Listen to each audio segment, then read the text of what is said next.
Love offers salvation. Love makes salvation possible. John 3:16, "For God so loved the world that He gave His one and only Son, that whoever believes in Him shall not perish, but have eternal life." So sa verse na ito, nakita natin ang solusyon ng Diyos sa separation. God is holy, therefore those who sin, who are not holy, cannot have fellowship with God.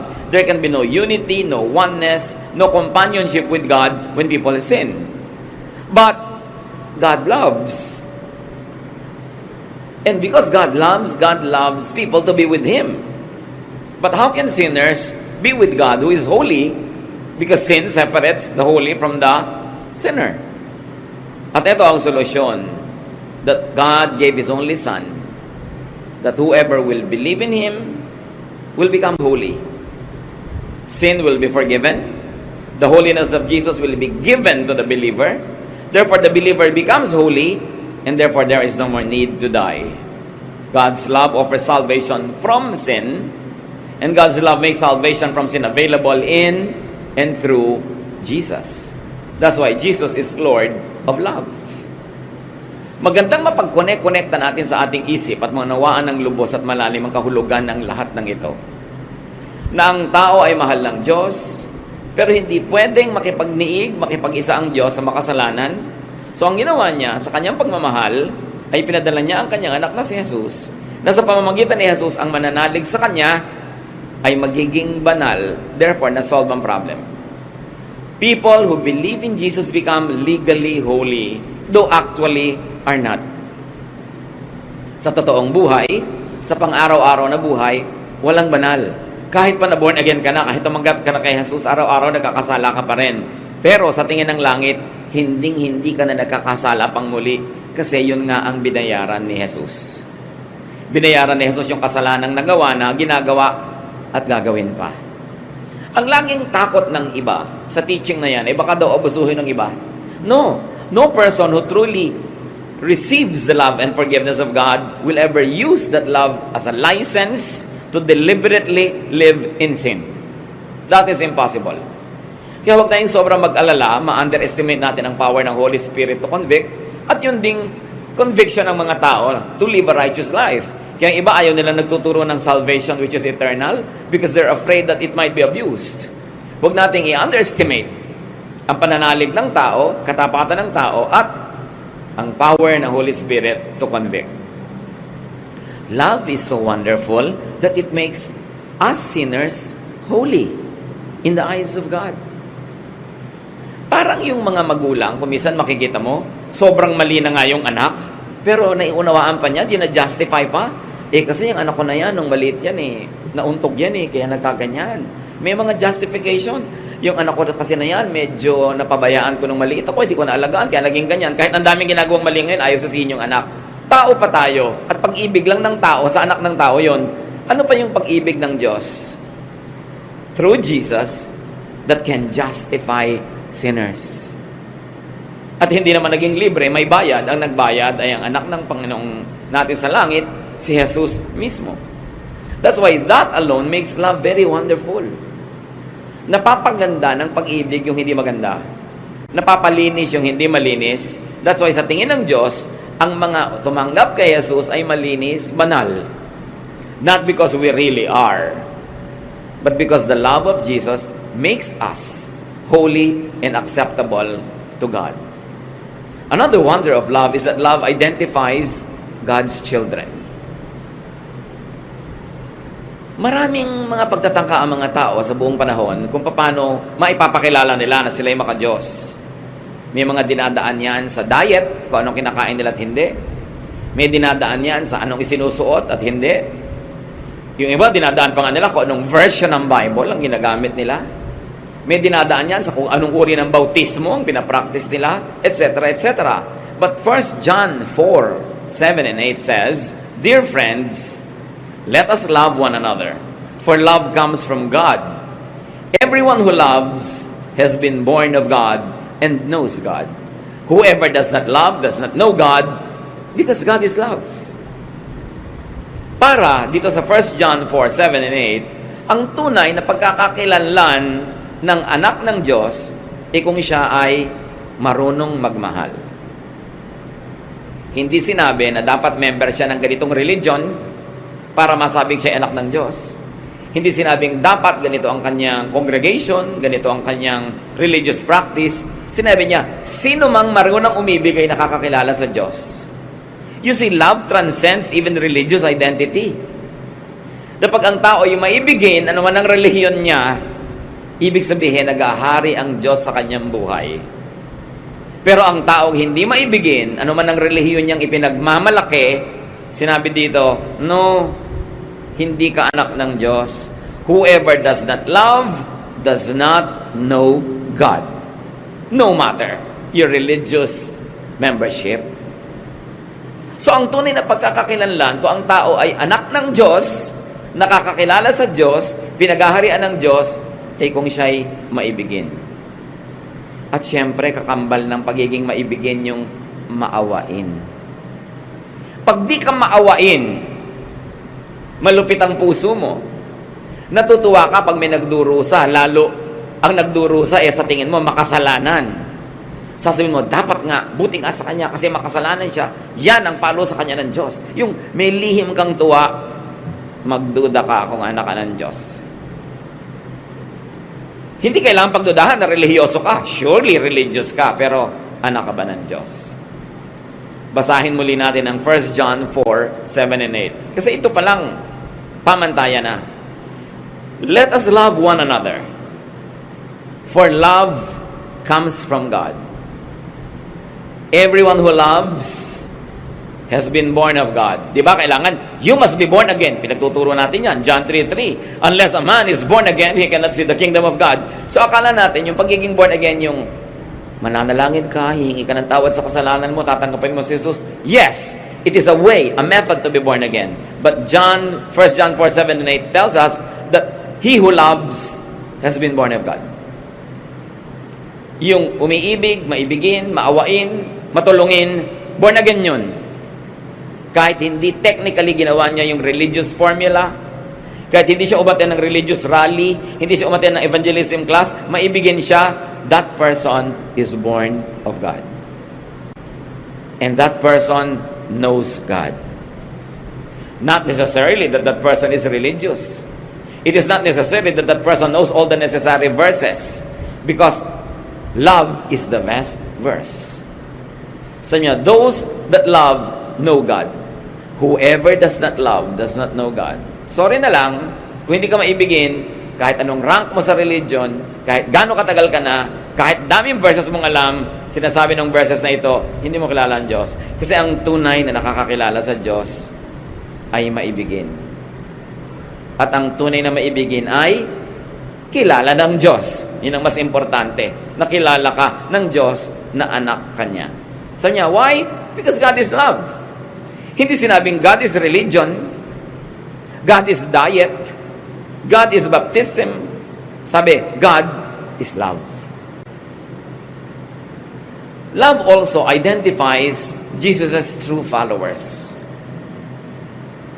John 13:35, sabi ni Jesus, if you love each other, everyone will know that you are my disciples. Dapat pag may sabing, alam mo, nagmamahalan niya mga yan. Ay, born again nga. Ay, they really know God. Maka-Diyos nga. Follower nga ni Jesus. Dahil yun ang ID ng mga follower ni Jesus. Hindi haba ng buhok, hindi haba ng laylayan ng damit. Ang ID ng mga follower ni Jesus, pag-ibig. Not religious membership, not looks, not even activities. In other words, love confirms salvation. Merong mga nagtatanong, paano ko ba mapapatunayan na born again na nga ako? Na na-save na nga ako? Maibigin ka na ba? Yung bang dating hindi mo maibig ay natututunan mo na unti-unti, kahit unti-unti, pero dapat may asenso na namamahal. Ang pagmamahal ay hindi laging emotion. When you are committed to somebody's well-being, hindi kailangan maging emotionally involved ka sa kanya. Ibig sabihin, mahal mo siya. Dahil gusto mo yung makakabuti para sa kanya. Love shows the extent of salvation. Love shows how much one is forgiven. Love shows how much one experiences the love of God. Mas nakadama ng pag-ibig ng Diyos, mas nakakapagpadama ng pag-ibig sa kapwa. Lack of love does not mean incomplete salvation. Kasi kung minsan may mga, sabi nila, saved ako, tumanggap na ako kay Jesus, pero kulang na kulang pa rin sa pag-ibig, it could only mean the extent of incompleteness of experiencing God's love. Therefore, it's also the extent of incompleteness to love others. Hindi pa lang niya lubos na hinahayaan ng Espiritu ng Diyos na maghari sa kanyang buhay para siya maging maibigin. Minsan, may mga bagong-bagong nakakakilala sa Panginoon in honeymoon period with the Lord. Very loving, very nice, very good. Pero later on, tumitigas uli ang puso. Nagiging makasarili na naman. That's why we have to renew our commitment to God day by day. Hindi pwedeng week by week, month by month, year by year. Kailangan kada araw. Sinasariwa mo kung sino ka, ano ang relasyon mo sa Diyos. Parang naghahari sa ating buhay ay pag-ibig. Pagmamahal. Kasi ang tao nagmamahal, merong ibang ligaya, merong ibang sigla, merong ibang lakas. At itong pagmamahal natin sa Diyos, na pinakamabuting maipakita sa pamamagitan ng pagmamahal sa kapwa-tao, ito talaga ang nagbibigay sa atin ng iba yung lakas na espiritual. Kaya nga kung minsan, yung mas malinaw na galing sa makasalanang buhay, yung mas malalim ang pinaghugutan na dilim, yun ang nagiging mas maibigin sa Diyos at sa kapwa pag nakakilala na sa Panginoon. Kasi yung mga hindi masyadong obvious na nagkasala, may natitira pang self-righteousness sa kanila eh. Sasabihin na, hindi naman malaki ang naging kasalanan ko. Hindi naman ako talagang katulad ng iba dyan, na ang laki-laki ng kasalanan. Ang nagiging bunga tuloy, may natitirang yabang sa katawan at hindi lubos na nagiging maibigin. Kasi iniisip, wala naman ako masyadong utang sa Diyos o utang sa humanity. Kaya yung babaeng sobrang obvious na makasalanan nung nakararap naman ng pagpapatawad ng Diyos, lalong naging obvious ang pagmamahal niya kay Jesus, undoubtedly sa kanyang kapwa. Kaya ang sabi ni Jesus sa Luke 7:47, "So I tell you that all her sins are forgiven. And that is why she has shown great love. But anyone who has been forgiven for only a little will show only a little love." Itong babae kasing ito, binasag niya ang napakamahal niyang pabango. Meron kasi mga alabaster jars nung araw na para matanggal mo yung laman na pabango sa loob, kailangan mong basagin. Wala namang roskas. Wala namang tapon na pangsara. So pag bubuksan mo na siya, ubusin mo na dahil binuksan mo na yung lalagyan. At ito ang binasag niya para ibuhos sa Panginoon yung pabango. Ang mahal-mahal, ang bango-bangong halimuyak. At nagtataka yung mga tao, sabi nila, kung talagang propeta tong Jesus na to, dapat alam niyang masamang babae itong humihipo sa kanya, iiyak-iyak dito, nagmiminisa sa kanya. At sabi ni Lord, bakit yung tinitingnan? Kaya ganyan siyang magmahal sa akin. Sobra siyang makasalanan. Ang laki ng patawad na tinanggap niya, kaya ganun din siya kalaki na magmahal. Kayo, inaakala nyo, hindi naman kayo masyadong makasalanan, kaya heto, dumating ako dito, hindi nyo ako binigyan ng tubig panghugas ng paa ko. Hindi nyo na ako binigyan kahit mumurahing pabango to anoint me. Hindi nyo ako pinapansin dito. Dahil iniisip nyo, hindi nyo naman obligasyon yon kasi hindi naman kayo makasalanan. At yun kung minsan ang disadvantage so ang mga kasalanan ay tago, lihim, o hindi obvious na kasalanan, pero kasalanan pa rin. Ang pakiramdam nila sa sarili nila, they are better than others. And because they feel that way, they act in a superior way. They do not serve very well. So they don't appreciate God's love as much as those who know that they have been forgiven in a big way. Kaya sabi niya, kung talagang ramdam mo na napatawad ka sa malaking paraan, malaki ka rin umibig. Malaki din ang pag-ibig mo. At nagbabasag ka ng mamahaling pabango para i-offer, hindi yung kung ano na lang, pwede na. Pagka kasi iniisip ng tao, hindi siya masyadong makasalanan, ang pakiramdam niya, hindi rin niya masyadong kailangan ng pagpapatawad, at hindi rin niya kailangan masyadong mag-make up at magbayad-bayad sa kanyang mga kasalanan. The amount of forgiveness is not determined by God's capacity or willingness to forgive, Because God loves to forgive completely. Kung ang natatanggap nating pagpapatawad ay hindi nalilimitahan ng kakayahan ng Diyos dahil kayang-kaya naman niya at gusto pa niya na magpatawad ng ganap, bakit merong hindi masyadong ganap ang natatanggap na kapatawaran o yung assurance ng kapatawaran o yung pag-ibig na kasama sa pagpapatawad ng Diyos? Kasi nalilimitahan ngayon ng kanyang pananalig sa sarili. The love we receive from God is not limited by God's capacity to give. It is limited by our capacity to receive. Konti ang natatanggap mo kasi maliit lang ang lalagyan na nakasahod. Pero kung malaki ang ilalagay mo doon na lalagyan, kayang-kaya pa rin punuin ng Diyos yun kasi kaya niyang punuin ang lahat. Gaano kaganap ang pagpapatawad ng Diyos sa ating kasalanan? Psalm 103 verse 12, how far has the Lord taken our sins from us? Farther than the distance from east to west. At gaano kalayo ang silangan sa kanluran o yung dulo ng silangan sa dulo ng kanluran. Whatever that means to every generation, it only means one thing. Ang layo, layo, layo, layo noon. Hindi yun pwedeng magkadikit o magkalapit. At ganun daw kalayo, inilayo ng Diyos sa atin ang ating kasalanan nung tayo'y pinatawad. Kaya pandaraya ng kaaway, pagka ikaw ay tumanggap na sa Panginoon, nagsisi ka na, humingi ka na ng tawad, tapos inuusig ka pa rin ang budhi mo pagkatapos. Hindi mo natanggap ng buong buo yung benefit ng pagpapatawad. Although tinanggap mo yung buong pagpapatawad. Pero siguro may duda ka pa sa iyong isip. May nagbibigay sa'yo ng duda. Kaya tuloy, hindi mo na-enjoy yung full benefit of your membership in God's family, though you are already a full member because you have been forgiven. Kaya ang unang pandaraya ng kaaway sa atin ay tigasan ng ating puso, takpan ng ating mata at tenga, ilayo tayong makarinig ng mensahe ng kaligtasan sa pamamagitan ni Jesus. At kung hindi napigil ng kaaway na mangyari yon, ang susunod niyang gagawin ay babawasan niya, pipigilan niya na lubos nating maunawaan ang ibig sabihin ng mapatawad. Babawasan niya ang ating peace of mind, dadagdagan niya ating guilt feelings, bibigyan tayo ng mga duda tungkol sa ating salvation. Kasi kung hindi niya maaagaw yung salvation sa atin, aagawin niya yung joy of salvation. Why? Because the devil comes only to steal, kill, and destroy. Ang magagandang bagay na gusto ibigay sa atin ng Panginoon ay pipilitin ng diablong papangitin, sirain, or at least bawasan. Habang maibigin ka, ngayon, ang nagiging psychological effect nun sa'yo, mas nararamdaman mo na anak ka ng Diyos. Pero pagka ang pinairal mo, yung hindi mo maibigin na side, doon ka papasukin ng kaaway para bigyan ka ng duda kung saved ka nga o kung blessed ka nga.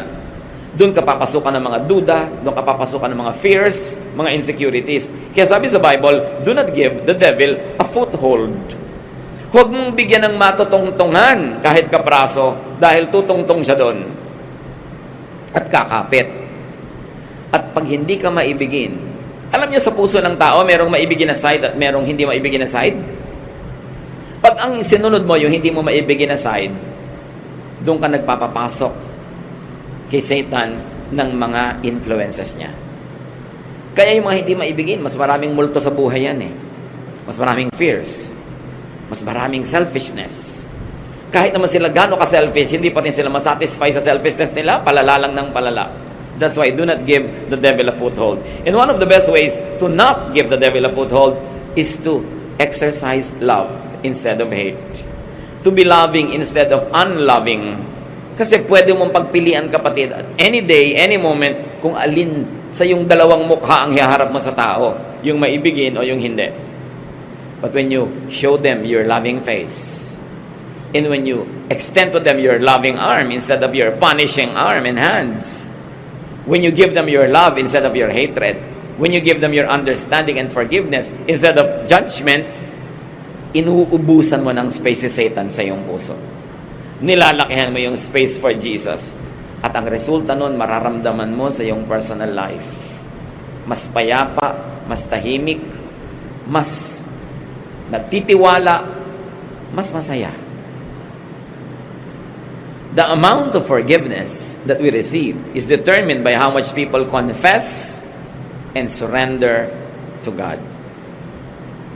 So, ang pinagtatapat mo, ang hinihingi mo ng tawad ay ito lang, yun lang ang mararamdaman mo na napapatawad. Kaya, dapat kompleto Magsusuko ka sa Diyos, buo. A one-half Christian is a one whole lie.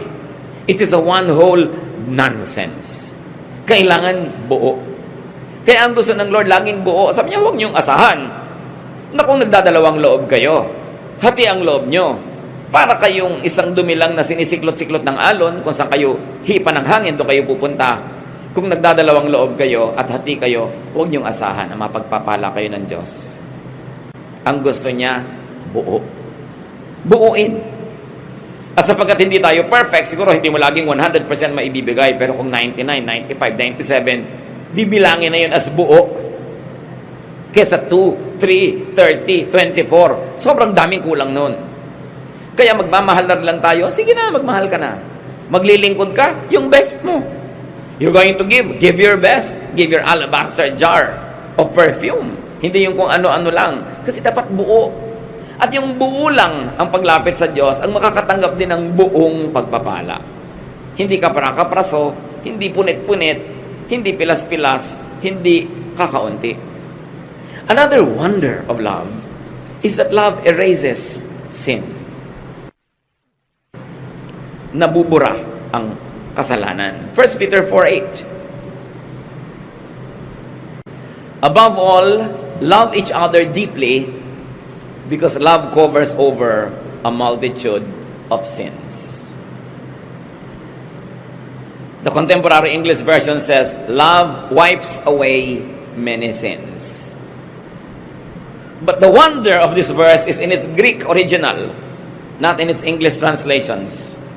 Kasi yung Greek rendering of 1 Peter 4:8, parehong pwedeng basahin mo na pag may pag-ibig, nabubura ang mga kasalanan ng nagpatawad at kasalanan ng pinatawad. Pwede mong basahin both ways. Kaya sa English, hindi mo, ang tanong mo, kung ikaw ay masuriin mag-aral, okay, love covers over a multitude of sins. Whose sins are covered? Sin ba nung pinatawad at minahal? O sin nung nagmahal at nagpatawad? But the Greek rendition could be read both ways. Therefore, that was the intention of the Spirit when the verses were written in Greek.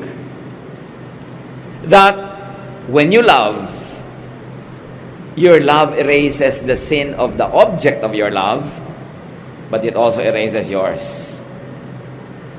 Parehong nakikinabang yung pinapatawad at nagpapatawad, yung umiibig at iniibig. Kaya inuutos sa atin, forgive one another. Because if you do not forgive others, God also won't forgive you. Because if your love or lack of it will not erase other people's sins, there's also no love that will erase your own sin. Kaya napakalaking benepisyo na magmahal. Huwag ka magkwenta. Huwag mo sabihing, nalugi ako sa pagmamahal sa'yo. Nalugi ako sa pagpapatawad sa'yo. Nalugi ako sa paggawa sa'yo ng mabuti. No. Dahil sa iyong pag-ibig, siya at ikaw na umibig ay parehong nakikinabang. Pero siyempre, kung tayo naman yung tumatanggap ng pag-ibig ng kapwa, lalo pagpapatawad ng kapwa, mainam na kahit siya may premyo na sa Diyos, meron pa rin siyang premyo galing sa atin na napatawad at tumanggap ng kanyang pag-ibig. Huwag natin sasabihin, dahil minahal mo ako, tinulungan mo ako, Diyos na ang bahala sa iyo. Dapat, gagawa tayo ng paraan na tayo man magsukli.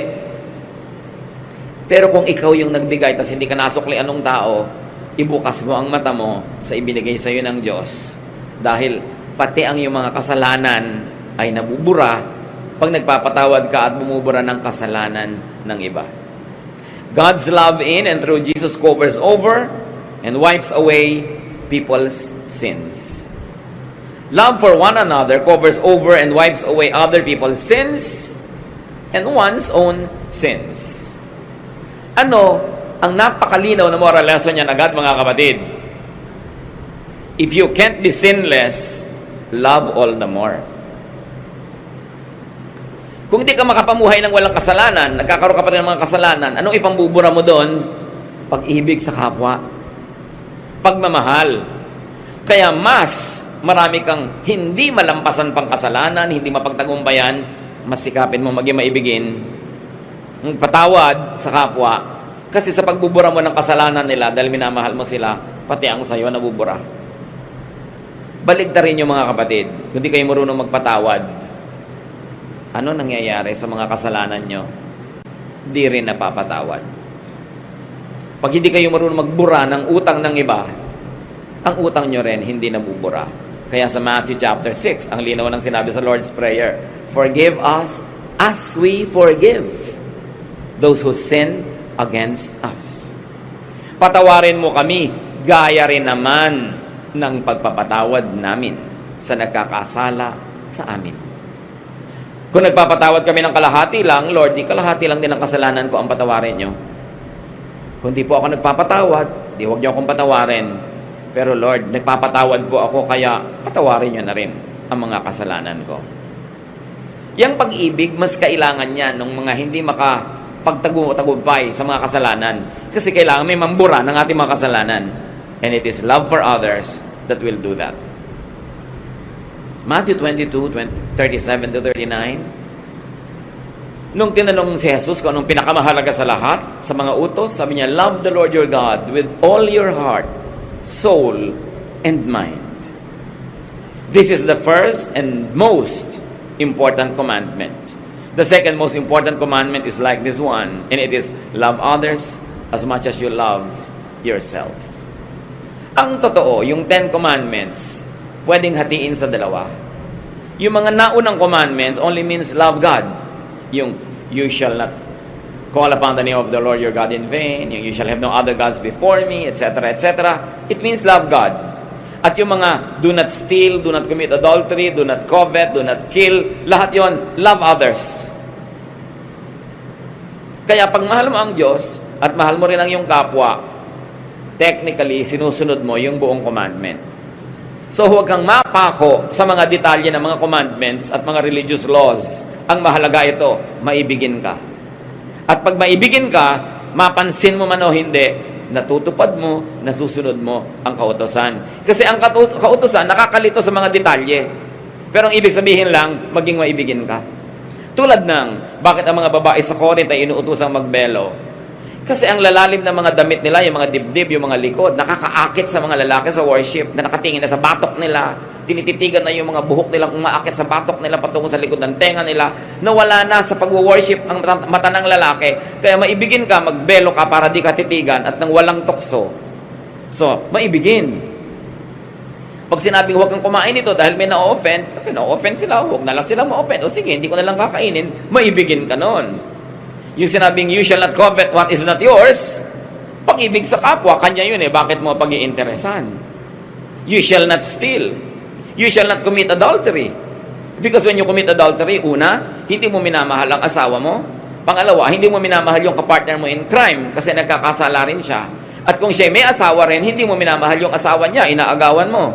Kung may mga anak siya, inaagawan mo ng tatay itong mga anak na ito, napunta na sa iyo yung tatay nila. At kung may mga anak ka na malalayo ang loob o ma-offend o mapapabayaan dahil sa iyong pangangalo niya, hindi mo rin minamahal ang mga anak mo. So lahat ng mga utos actually tungkol sa pag-ibig. Ang problema, yung mga iba sobrang naging legalista at relihiyoso. Masunod lang yung mga detalye ng utos kahit hindi na sila maging maibigin. Nabaligtad. Pagka sinabing batuhin niyo ang mga babaeng nangangalo niya hanggang mamatay, anong pag-ibig doon? Because it is meant to be a deterrent. Para matakot ang mga tao, mga lunya. Huwag silang mang-agaw ng asawa ng may asawa. Maging tapat sila sa kanilang mga asawa. Pero hindi rin naman nag-work. Wala ring takot yung mga tao. Nababato lang, namamatay lang. Nagkakasala lang tuloy yung mga bumabato dahil nagiging malupit sila. Pero tuloy pa rin naman ang pangangalo niya. Kaya ang sinabi ni Lord, okay, anong pinakamahalagang commandment? Huwag nyo nang isipin yung mga detalye kasi nalilito kayo eh. Sometimes sa pagsunod nyo sa detail, doon kayo nagiging unloving. Kaya ibinalik ni Lord, ito ang commandment, love the Lord your God with all your heart and with all your soul, and love your neighbor as yourself. Huwag kayong magpalito sa interpretation yan. Pag hindi loving, hindi na yan ang law of God. Pag sa pagsunod sa religious regulation, hindi na kayo nagiging loving, nabe-break nyo na yung spirit of the law. Ang sinusunod nyo na lang, the letter of the law. Kaya sabi niya, para walang lituhan, ang lagi mo na lang itanong, is it loving? Pastor, pwede po ba akong umattend ng lamay ng lola ko? Kasi may padasal po sila. Hindi ba? Iba naman yung religion natin. Hindi tayo nagdadasal para sa patay. Loving ba na hindi ka umattend? Apo ka? Hahanapin ka ng mga magulang mo, ng mga tiya mo, ng mga pinsan mo. Loving ba na hindi ka umattend? Hindi po. Di umattend ka. Alam ka namang natanggal yung salvation mo dahil umattend ka niyan. Yung pong pinsan ko, na lumaki kami, kababata ko pa nung araw, tapos ganyan ikakasal. Kaya lang po, iba yung religion nila, kinukuha kong abay. Aabay po ba ako? Iba na ang aking church ngayon. Loving ba na huwag kang sumipot sa kasal ng pinsan mo? Hindi po. Kasi magdaramdam siya. Kasi gusto niya, nandun ako. Hindi umattend ka. Natanggal ba yung kaligtasan mo sa pagiging loving mo? Umattend ka doon. Yung iba kasi, sa pagiging technical ng religiosity nila, sa pagsunod nila sa mga letra ng mga bawal at hindi bawal, ang nagiging ending, hindi sila loving. Kaya, nilinaw ni Jesus, the most important commandment is to love. And if in the process of loving, you break the letter of the traditions and the laws, then do so, but be loving. Because it is the highest command of all. It is the most important command of all. The best, the highest, and the purest religion is love. Now, no matter how religious you are, how high your religious position or office is, if you are not loving, balewala ang lahat. At si Pablo mismo, sabi niya sa 1 Corinthians 13:13, for now there are faith, hope, and love. But of these three, the greatest is love. Greater than faith? Can you imagine that? Greater than hope? And Paul says, the greatest is love. Unahin nyo ang umibig. Huwag niyong unahing maging relihiyoso. Kung ang pagiging relihiyoso, ang ending, di kayo maibigin. So learn and practice to love more.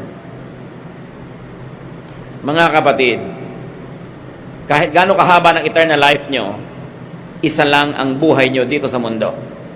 Isa lang. Minsan lang. Huwag nyong palampasin na hindi kayo nagmahal at hindi kayo minahal dahil hindi kayo kamahal-mahal. Tulungan nyo naman ang mga tao na mamahal kayo. Huwag nyong gawin ang sarili nyo na hateful.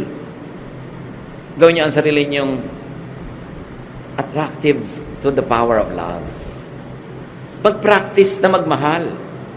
Kung pipili kayo at makakapili kayo ng magmahal at hindi magmahal, piliin nyo magmahal because God is love. Maraming pwedeng approaches. Use the loving approach. And also open up to being loved. Payagan nyo ang mga taong mahalin kayo. Kung minsan sa sobrang dala sa buhay, ayaw nang maniwala sa pag-ibig. Ayaw magmukhang nauuto, nabobola. So ayaw na lang tumanggap ng kahit anong uri ng affection. But remember, allow people to love you. May magiging fake siguro. Huwag nyo na lang masyadong payagan kung di kayo sure. Pero hayaan nyo mag-express sa mga tao ng pag-ibig sa inyo, ng pagmamahal. Alam nyo, may mga tao alokin mo, gusto mong kumain, hindi, ayoko. Yung ayaw agad, refuse agad. Usually, pride lang yun eh. Ayaw magmukhang interesado, o ayaw magmukhang patay gutom. O kaya, basta ayaw magkaroon ng utang na loob. Ayaw magmukhang may need for others. Kaya laging nagre-refuse. At yun ang sinasabi ko, open up yourself to love. Masusuri nyo naman kung ang nag-aalok sa inyo ay mahal palang sumingil later. Pwede nyong iwasan yon. Pero masusuri nyo rin yung talagang affection. Marami mga tatay, hindi nila ino-open yung sarili nila sa love and expressions of love. Bato. Yung ayaw umiyak, ayaw mag-express ng love. Buti nga ngayon may mga tatay nang nagsasabi ng I love you sa anak. One generation ago, mamatay na lang at magkamatayan. Fathers will never say that. Marami pa nga ngayon, husband, hindi masabi sa wife, I love you eh. Yung ang asawa naman, parang halamang tuyot na tuyot, gusto-gustong madilig ng I love you. Love mo ba ako, daddy? Daddy, love mo ba ako? Eh, di ba pinakasalan nga kita? Ay, thank you very much. Salamat naman, tatanawin kong utang na loob na pinakasalan mo ko, pero gano'n ba kahirap sabihin sa akin, I love you. So, open up yourself to loving, to being loved, and to being more loving to others. Kasi lahat nakikinabang. Make sure lang na hindi naman fake. Maraming pagmamahal ng manugang. Maraming biyanan, ayaw tumanggap ng pagmamahal ng manugang. Yung mailap, tanggi ng tanggi. Meron din naman ganung manugang. Bakit? Ang iksi-iksi ng buhay. Tanggapin natin ang lahat ng available na love na walang masamang kapalit. At ibigay din natin ang lahat ng available na love na wala naman masama na bayad kung ibigay natin sa kapwa. Hindi kahinaan na magpakita ng pusong maibigin. In fact, it is strength to show that you are loving. To say sorry when you feel sorry. Kuminsan kasi may nasasabi tayong masakit, agad-agad alam mo mali ka, right there and then sabihin mo, sorry. I'm really sorry. With every second, every minute, every hour na hindi mo sinasabi yung sorry, mas humihirap sabihin. Lalo kung isang linggo na ang lumipas, isang buwan, nagkakatigasan na. Samantalang, sorry said in the most correct time will actually not permit more damage. Yung agad pag sorry ka, kahit alam mong sorry ka, ba't di mo masabi? Bakit mahirap gumawa ng mabuti? Ba't ang dali-daling gumawa ng masama, manakit ng kapwa? Bakit? Doon natin makikita how much of God's love is at work in our hearts. Sundin ninyo ang sinasabi ng budhi. Kung ang sinasabi nito ay magpakumbaba, humingi ng tawad, tanggapin ang pagkakamali. Hindi yan weakness. Yan ay strength. Because only very strong people can say sorry. Weak people will pretend to be hard-hearted o kaya will make up another way but will never say sorry.